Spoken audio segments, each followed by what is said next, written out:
오늘도 어제 본문에 이어서 38장을 계속 묵상하겠습니다. 오늘은 성막 공사에 들어갔던 많은 물자들을 결산하는 그런 부분입니다. 성막에 사용되었던 많은 금, 은, 놋을 비롯해서 많은 물품들을 이제 얼마나 우리가 사용했고 얼마가 들어갔고 하는 결산을 하는 부분이죠. 재직회하고 있는 겁니다, 여러분. 네, 우리가 전에 묵상했지만 이스라엘 백성들은요, 하나님을 향한 섬김의 마음이 너무나 컸습니다. 그래서 자발적으로 예물을 가지고 나왔는데 성막을 건축하는데 필요 이상으로 많이 가지고 나왔어요. 아침마다 계속 가지고 나왔다라고 우리가 묵상했습니다. 모두 자발적으로 예물을 가지고 나오고 헌신하면서 성막 건축을 위해서 열심을 냈습니다. 그 결과 오늘 본문 말씀을 보니까 금이 뭐 몇 달란트와 몇 세겔이요 이러니까 우리가 잘 감이 안 오잖아요. 이게 얼마였는지. 그래가지고 제가 이거를 찾아가지고 바꿨어요. 네, 바꿔 나온 게 있는데 금이 1.2톤. 이거 몇백 세겔이요 이러니까 별로 안 되죠. 금이 1.2톤, 은은 3.5톤, 네, 놋이 2.5톤. 여러분 이렇게 모인 거예요. 제가 이거 금 자랑했잖아요. 제가 이거 저 무게도 못 느끼거든요. 이게 1.2톤이라고요. 1.2톤. 네. 은은 3.5톤, 놋이 2.5톤. 이스라엘 백성들은요, 하나님께서 주시는 마음의 감동으로 인해서 엄청난 양의 예물을 하나님께 바쳤습니다. 여러분 오늘 본문에 나오는 이 성막 건축, 이 결산이 과도할 정도로 넘치는 것을 보면서 이스라엘 백성들이 하나님의 구원과 그리고 은혜에 반응하여서 마음을 다해 헌신했음을 우리가 볼 수 있습니다. 여러분 우리가 매번 하나님께 예물을 드리면서 우리의 마음으로 신앙으로 고백하잖아요. 모든 것이 주께로부터 왔사오니 이렇게 우리가 신앙으로 고백하잖아요. 이스라엘 백성들이 광야에서 금이 어떻게 1.5톤이 나옵니까? 은이 어떻게 3.5톤이 나옵니까? 여러분 이게 다 어디서 갖고 온 거예요? 애굽에서 갖고 나온 거예요. 애굽에서 누가 구원시켜 주셨습니까? 하나님께서 다 이끌고 데려 나오신 거예요. 그러면은 이 사람들이 지금 하나님께 바친 거는 다 누가 주신 겁니까? 정말 맞죠. 하나님께서 우리에게 주신 것이죠. 네. 아마 이 이스라엘 백성들도 그때 헌신하면서 이런 신앙의 고백이 절절했던 것 같습니다. 여러분 이스라엘 백성들은요, 하나님께 대한 헌신과 그리고 감사와 은혜의 표현이 성막을 건축하는데 표현이 되었습니다. 그렇다면 오늘 저와 여러분이 살아가는 이 시대에서 우리는 하나님에 대한 은혜와 감사가 어디로 표현이 되어야 할까요? 바로 그리스도의 몸인 교회로 표현이 되어야 합니다. 근데 여러분 교회는 건물이 아닙니다. 그렇죠? 교회는 하나님을 주님으로 고백하는 성도들의 공동체가 교회입니다. 이스라엘 백성들의 성막을 위해서 헌신했던 것처럼 우리는 주님의 몸된 교회인 우리 교우들을 위해서 또 전 세계에 믿는 사람들을 위해서 우리 교회 공동체를 위해서 우리가 헌신해야 될 줄 믿습니다. 그런 부분에서 우리가 이 본문에서 우리가 교회를 위해 헌신할 때 우리 가운데 우리 마음 중심에 가져야 할 몇 가지 교훈을 얻을 수가 있습니다. 그래서 오늘 그 본문을 같이 한번 찾아서 함께 살펴보겠습니다. 먼저 21절 말씀입니다. 21절을 다 같이 읽겠습니다. 시작. 성막 곧 증거막을 위하여 레위 사람이 쓴 재료의 물목은 제사장 아론의 아들 이다말이 모세의 명령대로 계산하였으며. 아멘. 성경은요, 성막 건축 결산을 누가 누구의 명령을 따라서 어떻게 진행했는지를 구체적으로 기록하고 있습니다. 여러분 이렇게 한 데는 다 이유가 있겠죠. 레위 사람들이 재료를 사용했습니다. 아론의 아들 이다말이 모세의 명령을 받아서 아주 잘 계산을 했음을 알려주고 있습니다. 우리 사랑하는 성도님들, 우리 교회 공동체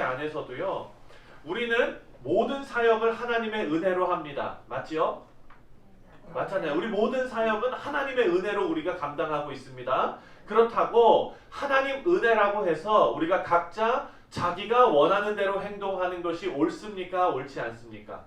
옳지 않습니다. 우리가 은혜 안에 거하지만 하나님은요 또한 질서의 하나님이십니다. 아론의 아들 이다말이 레위 사람들을 지휘했습니다. 그리고 그 이다말은 누구의 명령을 따랐습니까? 모세의 명령을 받았습니다. 모세는 또 누구의 명령을 따릅니까? 하나님의 명령을 따릅니다. 이렇듯 여러분 이 이스라엘 백성들 사이에서도 하나님께서 주신 질서에 따라서 이 모든 일을 아주 아름답게 진행한 것을 볼 수가 있습니다. 이다말은 모세가 부여한 질서 안에서 레위 사람들을 지휘했고 리더십을 발휘했습니다. 많은 사람들이 이다말의 리더십 안에서 건축 사역이 효과적으로 진행된 그런 것을 우리가 볼 수가 있습니다. 여러분 우리가 주님의 몸된 교회를 섬김에 있어서도 여러 가지 의견이 있을 수 있습니다. 하지만 각자 은혜 받은 대로 질서 없이 나서면 받은 은혜조차 모두 쏟아버리는 그런 결과를 가져옵니다.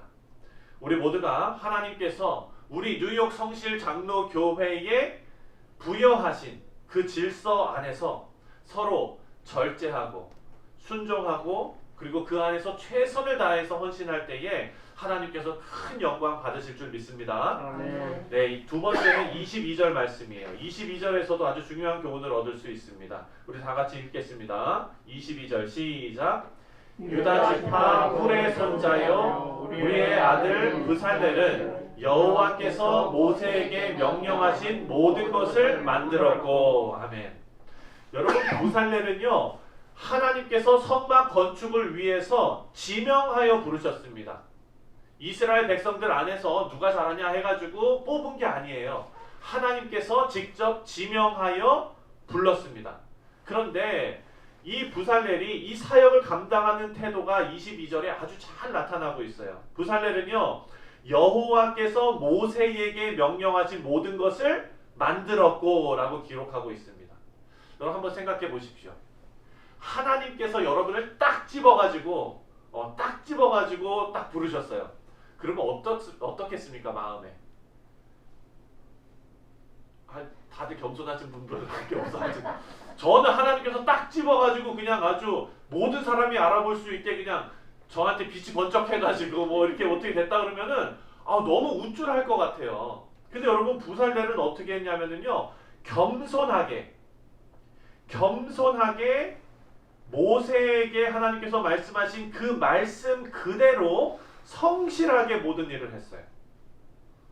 그러니까 우쭐해서 자신의 능력이나 지혜를 자랑하는 태도를 보일 수도 있었을 텐데 하나님께서 모세에게 말씀하신 그 말씀 그대로 이 일을 진행합니다. 그리고 그 일을 성실하게 합니다. 우리 사랑하는 성도님들, 맡은 자에게 구할 것은 충성입니다. 그런데 그 충성은요 뭘로 나타나느냐? 성실함으로 나타나는 것입니다. 하나님 일에 있어서는요 뭐로 가도 서울만 가면 되는 게 아닙니다. 그렇게 되는 일은 하나님 사전에 없습니다. 하나님의 일은요 항상 정도를 걸어야 합니다. 우리 교회가 하나님의 말씀을 그대로 따르면서 정도를 걷는 교회 되시기를 주님의 이름으로 간절히 축원합니다. 마지막으로 23절입니다. 23절 다 같이 읽겠습니다. 시작. 단 지파 아히사막의 아들 오홀리압이 그와 함께 하였으니 오홀리압은 재능이 있어서 조각하며 또 청색, 자색, 홍색 실과 가는 배실로 수 놓는 자더라. 아멘. 여러분 오홀리압은요 하나님께서 그 브살렐처럼 하나님께서 지명하여 부르신 사람입니다. 이 사람도 재능이 있었습니다. 지금 우리 이 시대에서는 전문직인 거예요. 전문직. 조각도 하고 수도 놓을 줄 아는 그런 능력 있는 사람이었습니다. 그런데 여러분 오홀리압은요 브살렐을 돕는 역할을 합니다. 그리고 그 오홀리압은요 그 일을 아주 조화롭고 아름답게 그 일을 해냈습니다. 여러분 주님의 공동체에서는요 우리 교회에서는요 오홀리압과 같은 사람들이 참 많이 필요합니다. 제가 예를 드릴게요. 제가 들은 얘기인데요. 어떤 회사에서 요즘 회사 들어가기가 얼마나 어렵습니까? 회사에 신입사원 공채를 하면은요, 사람들이 어마어마하게 몰린대요. 그래서 거기에서 이제 단계별로 서류 전형 끝나고 해가지고 나중에 가가지고는 뭐 합니까? 인터뷰도 하잖아요. 인터뷰를 하는데 어떤 회사가 아주 재밌는 방법으로 인터뷰를 진행했다고 합니다. 이 회사가 마지막에 이제 아주 인재들이죠. 이 사람들을 방 안에 가둬놓고 그 안에서 여러분들이 자유롭게 그냥 대화를 나누십시오 했대요. 그게 인터뷰였던 거예요. 그래서 그 사람들끼리 이제 테이블에 앉아가지고 쭉 다 모였어요. 그러니까 다 자기들이랑 똑같은 어떻게 보면 경쟁자고 어떻게 보면 또 동병상련 다 그런 사람들이잖아요. 그래서 앉아가지고 처음 만나는 사람들끼리 이제 대화를 하기 시작했는데 어떤 사람이 어색한 분위기가 싫어가지고 이제 말을 꺼내가지고 하기 시작했어요. 그랬더니 다른 사람들이 용기를 얻어가지고 말을 하기 시작하는데 어떤 사람이요 자기만 혼자 그냥 신나가지고 다른 사람 말할 기회도 없이 자기가 하고 싶은 얘기만 신나가지고 막 하고 있는 거예요. 그러니까 저쪽에서는 어떤 사람은 말도 하고 싶은데 좀 뭐라도 하고 싶은데 끼어들지도 못하고 가만히 있는 사람도 있었어요. 그랬는데 그 중에서 이 신나게 말하는 사람의 말을 잘 경청하고 있다가 아주 센스 있게 그 사람의 말을 살짝 옮겨가지고 아주 한 번도 말 못했던 사람에게 저 그쪽은 어떻게 생각하세요? 하면서 말을 할 수 있는 기회를 물어다 준 거예요. 그랬더니 이 사람이 이렇게 얘기했죠. 이 사람 얘기하고 나서는 또 저쪽에 말 못하는 사람한테 이렇게 해가지고 연결을 해주는 거예요. 여러분 다른 사람들의 말을 경청하면서 한편으로는 그 방 안에서 누구도 소외받지 않도록 이렇게 배려하는 그 안에서 MC를 보는 사람이 생겨났다고 합니다. 이 모든 것을 면접관들은 다 보고 있는 거예요. 여러분 그 회사에서 누구 뽑았을까요? 아주 명백한 결과겠죠? 네. 여러분 하나님의 공동체 안에서는요. 한 명의 반짝이는 사람이 필요한 것이 아닙니다. 우리가 계속해서 묵상했지만 하나님의 방법은 십시일반입니다. 그러기 위해서 여러분 하나님의 공동체에서는요. 오홀리압과 같은 사람이 그 공동체에 필요합니다.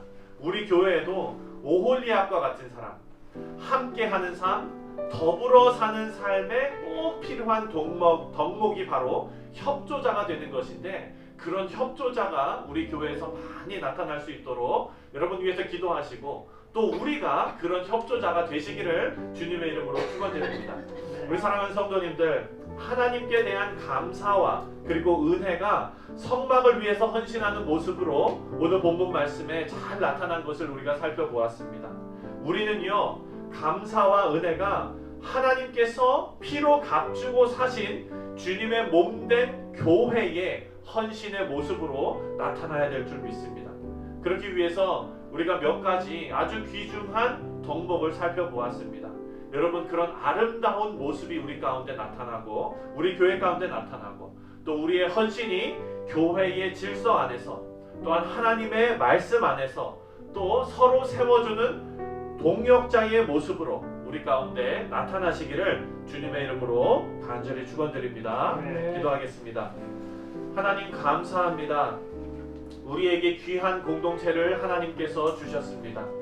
하나님 우리가 이 공동체를 귀중히 여기고 사랑하며 하나님의 몸된 교회를 위하여 이스라엘 백성들처럼 헌신하는 귀한 믿음의 성도들 다 되게 하여 주옵소서. 하나님 헌신하되 우리가 우리 교회에서 정도를 거두며 하나님의 말씀을 들으며 또한 서로가 서로를 위하는 동역자의 위치에서 열심히 헌신하는 귀한 성도들 다 되게 하여 주옵소서. 그렇게 이루실 주님을 찬송하며 주 예수 그리스도의 이름으로 간절히 기도합니다. 아멘.